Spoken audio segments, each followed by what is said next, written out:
Okay, so you've got a 35-year-old male who's fixing a gas tank at the marketplace, and it blew up, and he's got burns all over the front of him.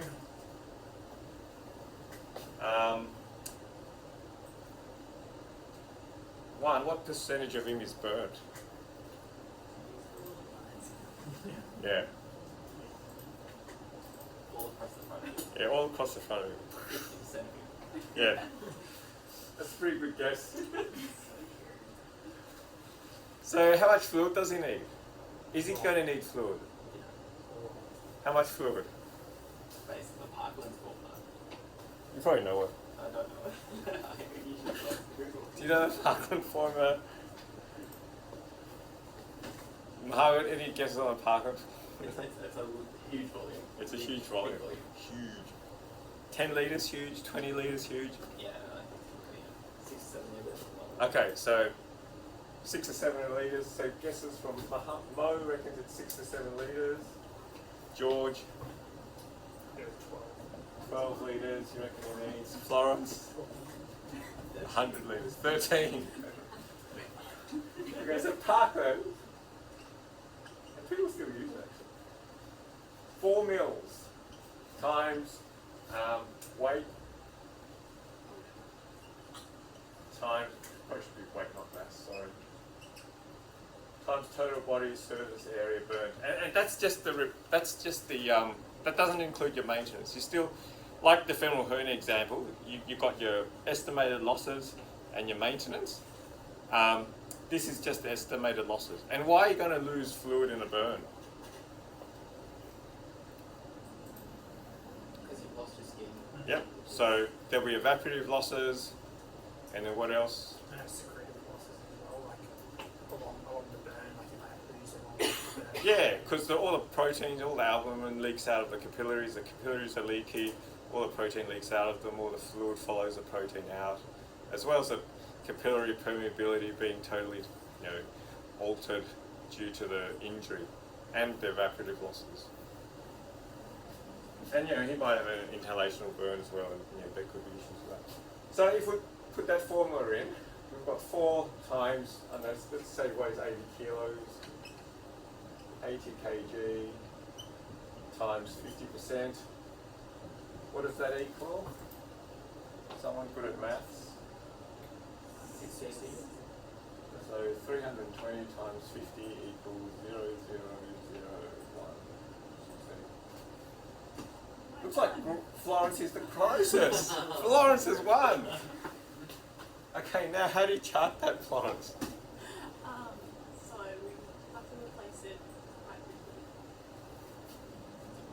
So We also need to know his maintenance, so plus 2 litres. yeah, so I know maintenance is probably going to approach 3 litres for him, so plus 3 litres of maintenance.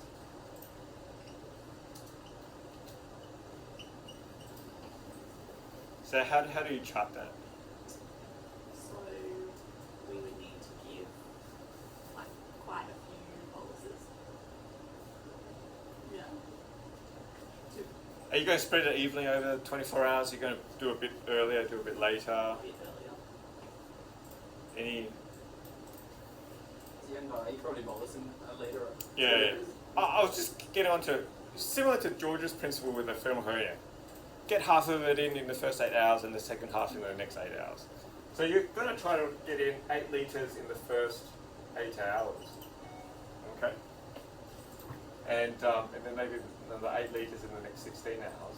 And so that's like a litre an hour for 8 hours. And that's like 500 mils an hour for the next 8 hours. Okay? So that's a lot.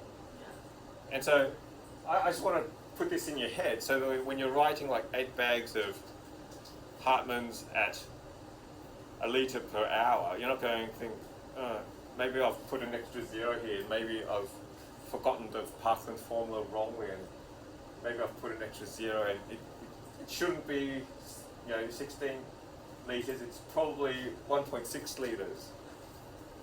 But I just want to impress on you that you haven't made a mistake. Yeah. It really is 16 litres. And so when you're when you're physically writing it down, I've never done this before. Like, my patients on the ward, don't need this. Am I truly getting it right? You know that there is some integrity in this formula. And again, what are you aiming for to work out whether or not you've got enough fluid resuscitation? Yeah, urine output. And again, you're looking for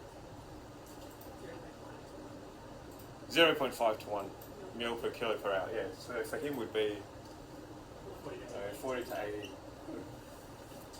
80. This gives you a guesstimate. In reality, what happens? In reality, what happens? What would his patient journey be? He would be blown up at the marketplace. Amber gets to him in 8 minutes. He gets to ED in another 30 minutes. And then ED fiddles around with him for a day or two and puts him in unknown. No, they won't. ED will sort him out, and then he'll go to ICU probably within 2 hours, and he'll have his IDC in. Yeah. So realistically, ED or maybe Mohammed would have charted this, and this would have started, but by the 4 hour mark, he's in ICU, and they may or may not put in various monitors, or he may have been chopped out. He may be being chopped out. And all this will largely be managed by this. So if you've given him 2 litres and it's still 0 or very low, the next bag might go in stat or at half an hour. Whereas alternatively, if you've given 2 litres stat and he's starting to get a urine output, you might actually slow this down. So realistically, this gives you a guesstimate as to how much he's going to need in the next 24 hours. And in some patients, this is an overestimate, and in other patients, it's an underestimate. It depends on thickness burn, it depends on how well the burn's treated at the time. Lots of other factors, age, comorbidities and things like that. But this gives you an idea of how much fluid they may need. Okay? Any questions or queries? No? Okay.